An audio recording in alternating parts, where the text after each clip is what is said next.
Accessible web. But something I am interested in talking about is sort of the language or the ways that we talk about digital accessibility work.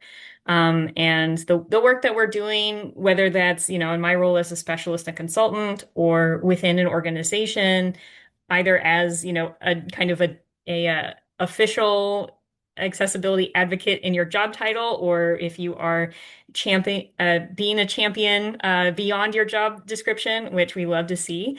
Um, and one way that I like to think of it is in this accessibility work. I talked about like, I want to support I'll use this as an example, supporting the D&D community. But one of the things that I really think about in trying to frame this is in making these reports or making these improvements. Um, and I want this to be taken in the way that I mean it, but I'm not helping people with disabilities who want to use this form. I'm helping this organization to reach people that are in its community, that are already there in its community. And that's really, I think, a really key piece that I think it's really important to think about. Um, Kind of a metaphor I think about sometimes is if I had a business, like a physical business that was on the second floor of a building, and the only way you could get in there was a climbing rope. There's a lot of people that can't get in there. There's some people that can. There's a big group of people that can't get in through it via the climbing rope. Now, if I add a set of stairs to that building, more people can get in. It's improved. But I probably wouldn't describe that as like, oh, I'm helping people come into the business. It's like I'm helping the business make it so that more people can come in.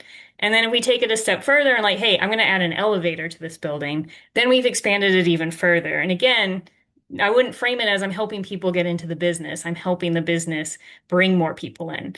So I think it's really I see that as valuable to think of accessibility work in that way.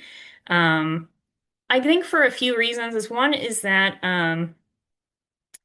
I this is on, what we're helping organizations do is to meet their legal and contractual requirements. We're helping them to reach larger audiences. We're helping them to reduce friction. We're helping them to reduce load on their customer service.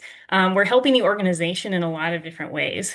Um, the people with disabilities that we talk to and we work with have assistive technology. They work with assistive technology that works for them. They do things independently and are living their lives independently. And what we're doing is we're helping organizations to set things up so that people can come in and use it. And that's all that we're doing. So I think to me, that's an important way to think of it in terms of like, who is it that needs help in the situation? And it's the business that needs the help. And we're just making sure that they're honoring the civil rights of people that want to use their business, people that want to use their agency, people that want their government services, all of the different things that our different clients are doing, different organizations out there are doing. We're helping them meet their fullest potential. And that just happens to be improving digital accessibility. I think that's really well put. I feel like that's not a way people frame the conversation um, very often. I feel like that's a pretty not it's not that it's a rare take, but it's not worded that way very, very often. So I appreciate that. Um, Yeah, when I think, and that's a way that I did, progress over perfection.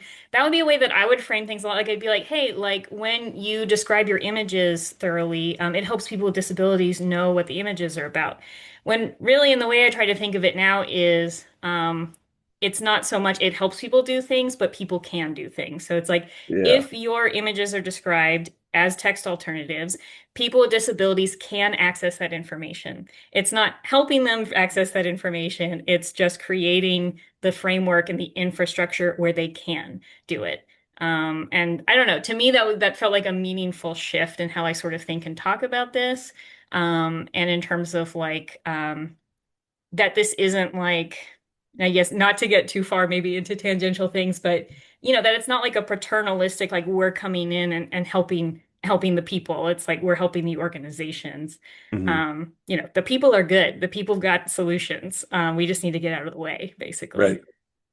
I love that. That's a really good approach. I feel like that goes hand in hand with something we've talked about many of times, which is like with overlays, which is like people have their own tools, and if you introduce an overlay and start hijacking how those tools interact with a website or what they expect to do to interact with the site, and an overlay thinks it knows best. Now you're just ruining the experience for someone who already had a solution because you think you know better than them. Hmm. Um, I know it's similar but different, but it is sort of it goes hand in hand with like let's just get out of the way. Like, can we just do what we need to do to make it possible for people to do what they've got to do? And I really like that.